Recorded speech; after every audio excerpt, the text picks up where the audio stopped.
नमस्कार, मेरा नाम पिंटू सिंह यादव है और आप देखना शुरू कर चुके हैं भोजपुरी रिमझिम। दोस्तों देखिए, भोजपुरी इंडस्ट्री में यूट्यूबरों पर एफआईआर, मुकदमा, केस और जेल ये एक नॉर्मल हो गई है। इस पे लोग बातें करते हैं और आपने देखा होगा कि कई सारे यूट्यूबर को जो है जेल भी हुई है, कई सारे सिंगर्स को भी जेल हुई है और कई सारे यूट्यूबरों पर लगातार जो है वो धमकियाँ भी मिलती रहती है।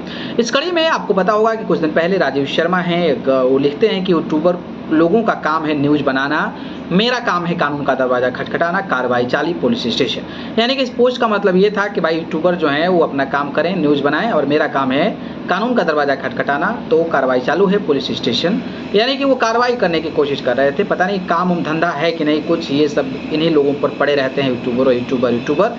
अब सवाल ये है कि भाई आखिरकार यूट्यूबरों पर इस तरीके का सवाल उठ रहा है तो क्या वजह है, कैसे लोगों पर एफआईआर मुकदमे दर्ज होते हैं। इसको लेकर एक विवेक सिंह ने भी पोस्ट किया है, जो खेसारी लाल यादव के पूर्व मैनेजर रह चुके हैं। उन्होंने एक पोस्ट डाला है और वो पोस्ट में उन्होंने लिखा है कि किसी भी कंटेंट क्रिएटर, यानी कि कोई भी कंटेंट क्रिएटर को डरने की ज़रूरत नहीं है। यानी कि जो भी यूट्यूबर हैं, जो भी यूट्यूब पर वीडियोज़ बनाते हैं, उनको बिल्कुल भी डरने की ज़रूरत नहीं है। अगर आप पब्लिक डोमेन में गाली या धमकी नहीं दे रहे हैं तो केस नहीं होता है।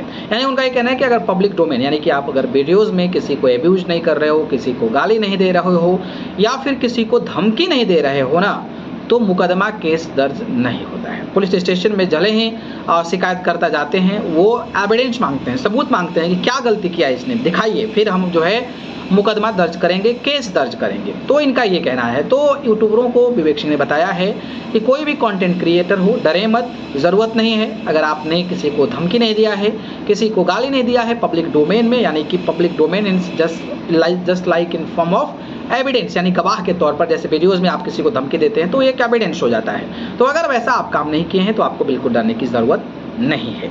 अब सवाल ये है कि भोजपुरी इंडस्ट्री के कई सारे यूट्यूबर, जैसे मगहिया जवान जेल जा चुके हैं, उन पर मुकदमा दर्ज हुआ था।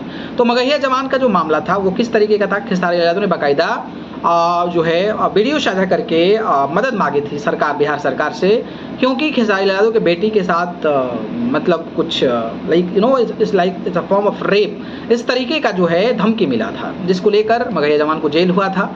हालांकि फिर बेल हुआ, फिर तमाम चीज़ें हुई, आपको पता ही होगा। इसके अलावा एक सिंगर ने खेसारी लाल यादव के बेटी पर गाना गाया था, बेटी पर आपत्तिजनक शब्दों का इस्तेमाल किया था, जिसकी वजह से उसको जेल हो गया था। लेकिन वहीं कई सारे यूट्यूबर ऐसे भी हैं जिन पर मुकदमा दर्ज हुआ था, जिसमें आपने पता होगा नीजू भाई का नाम सुना होगा, बीच में महेश पांडे का भी नाम सुना होगा और भी तमाम लोगों का नाम, सुमित द्विवेदी पवन का भी नाम आया था। लेकिन उन लोगों को जेल नहीं हुआ क्योंकि मुकदमा में कोई बहुत ज़्यादा जो है वो स्ट्रॉन्गेस्ट पॉइंट नहीं था, जिसकी वजह से ये लोग जो है बाहर ही रहे और अपना काम करते रहे। तो अगर आप वीडियोस बनाते हैं, मेरा संदेश, मेरा मैसेज है सभी यूट्यूबर्स को और ख़ास करके जो सोशल मीडिया पर एज ए कंटेंट क्रिएटर के रूप में काम करते हैं, तो देखिए आप काम करते हैं सोशल मीडिया पर तो आपको लोग देखते हैं, आपको लोग पसंद करते हैं और आपकी बातों को प्रमुखता के साथ लेते हैं। लेकिन कुछ होती है किस्म के भोजपुरी में आजकल यूट्यूबर हो गए हैं जो फालतू में आकर, फालतू खबरों पर आकर बकवास करते हैं और पता नहीं वो क्या कब कुछ बोल देते हैं, ये पता ही नहीं चलता है। तो उन लोगों पर आपको ध्यान नहीं देना है। जो लोग भी काम करते हैं उनके पास एक तो पहले तो शब्दों का मर्यादा होना चाहिए। कोई भी आप काम कर रहे हैं तो आपका शब्दों का मर्यादा, खास करके सोशल मीडिया पर, क्योंकि आपकी फैन फॉलोइंग बढ़ती है, लोग आपको सुनते हैं, लोग आपको पर ट्रस्ट करें, लोग आपको विश्वास करें, तो आपके शब्दों में जो है वो कहीं ना कहीं जादू होना चाहिए, आपके शब्दों का इस्तेमाल बेहतर होना चाहिए। ऐसे शब्द का आपको इस्तेमाल वीडियोज़ में करना चाहिए ताकि आपको शब्दों से किसी को आहत ना पहुंचे। तो ये चीज़ आपको रखनी ज़रूरी है। दूसरी चीज़ ये है कि आप कोशिश करें ज़्यादा से ज़्यादा कि एक एविडेंस के तौर पर बात करें। आपके पास कोई डाटा है, कोई आंकड़ा है, तो उसी के आधार पर बात करें। तो ये चीज़ होती है। अब रही बात तीसरी चीज़ ये है कि भाई कुछ लोग जो है फालतू में दर्शकों को अपने तरफ जो है अट्रैक्ट करने के लिए तमाम तरीके की बात करते हैं और फालतू में आकर कुछ भी बोल देते हैं, तो अब उनकी भी फैन फॉलोइंग बढ़ी जाती है। खैर, उस पर आप कैसे देखते हैं, वो किस टाइप का इंसान है, वो आप लोग बेहतर जानते होंगे, तो ये बताने की ज़रूरत नहीं है। तो जो लोग भी कंटेंट क्रिएटर हैं वो बेहतर तरीके से काम करें, डरने की ज़रूरत नहीं है और आप पर मुकदमा दर्ज नहीं होगा अगर आपने किसी को अब्यूज़ नहीं किया है, किसी को गाली नहीं दिया है या फिर किसी को पब्लिक डोमेन में धमकी नहीं दिया है। तो एक अपडेट था, विवेक सिंह ने पोस्ट डाला था, मुझे लगा आप सभी को एलाबोरेट करके पूरी इन्फॉर्मेशन दे देनी चाहिए।